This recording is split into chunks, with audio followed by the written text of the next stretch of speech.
You know, if any of us thought that Bartz v. Anthropic was over when they settled, oh boy, was that an incorrect notion.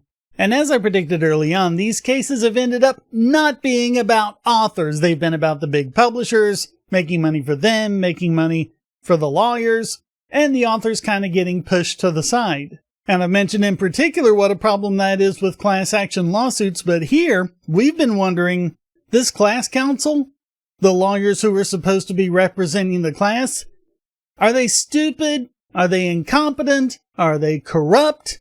May just well be all three. Because as I've mentioned, there are tons of authors objecting to this for all sorts of different reasons. And this one is Victoria Pinder. I'm not sure how she pronounces her last name. But I think this is very telling because we didn't cover her objection, but we did cover the objection of Leah Victoria Bishop. And apparently having two Victorias is just too much for the tiny little brains of the class counsel to handle. Because when they responded to her, they referred to her as Leah Victoria Pinder. You can't even get the name right! And they did it to someone else too. There was a Cy Marie Johnson, and her real name is Sarah M. Johnson. So as she points out, when they were responding to objections and putting together the new orders, they didn't even cross-check the names of the people they are supposed to be representing. That's sloppy work at best, and shows that at a minimum, they just don't care. And as we've talked about before, they seem to actually be representing the publishing houses, not the authors. And I think this is just another symptom of that. This is just another indication that they don't care about the authors. And so she gets into how her order does not actually address the objection that she made. And I'm not going to go over her original objection because she summarizes it enough here. It's number 641 in the docket if you want to check it out.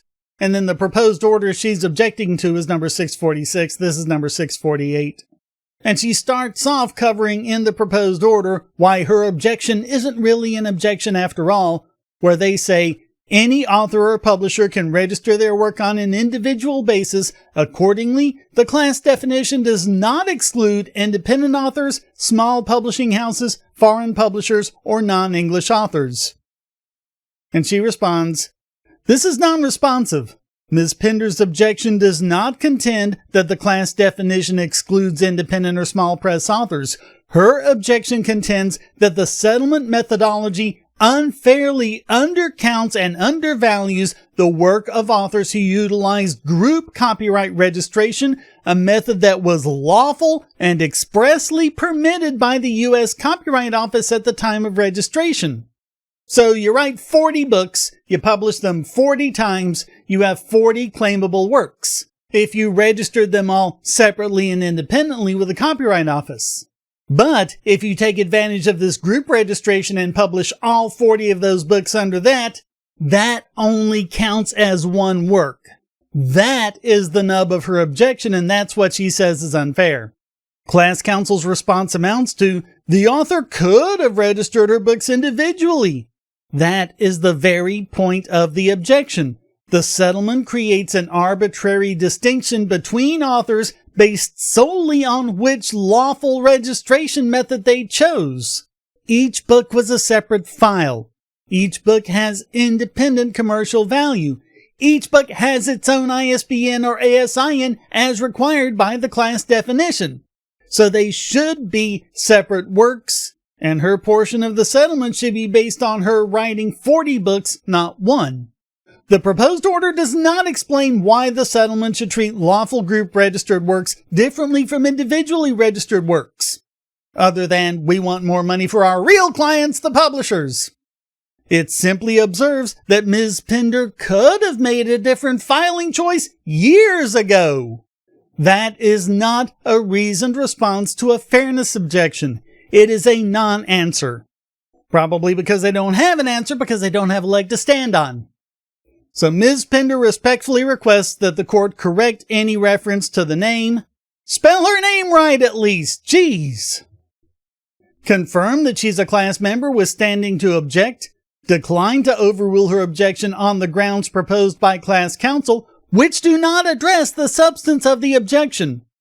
Direct class counsel and the settlement advisor to revise the plan of allocation and grant other relief as the court deems just and appropriate. The settlement's treatment of group registered works is not fair, reasonable, and adequate as required by Rule 23E2.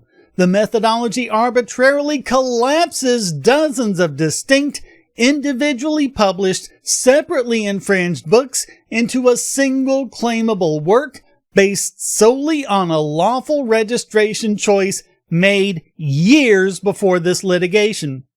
Before she knew there was going to be any such thing as AI. Before she knew that there were going to be piles and troves of books online that they were going to grab and use to train them. And certainly before she knew this was going to be any sort of criteria. I've made no bones about being on Anthropic's side here. I think what they did is absolutely 100% fair use, and that these cases are actually threatening that, but since we have a settlement here and settlements are non-precedential, what we have is what we have. Anthropic is going to pay $1.5 billion if the settlement gets approved, and this is really about how they're going to divvy it up. And I really can't help but feel for these authors.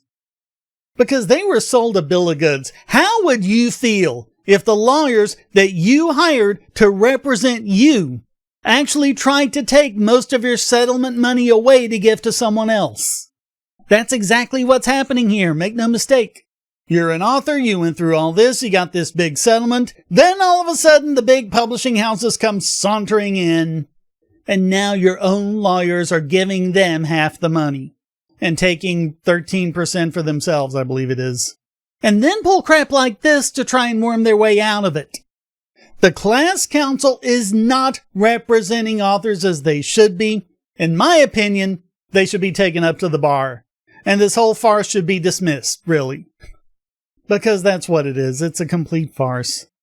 At the very least, back up to the point before the settlement and go from there and resolve these issues of fair use.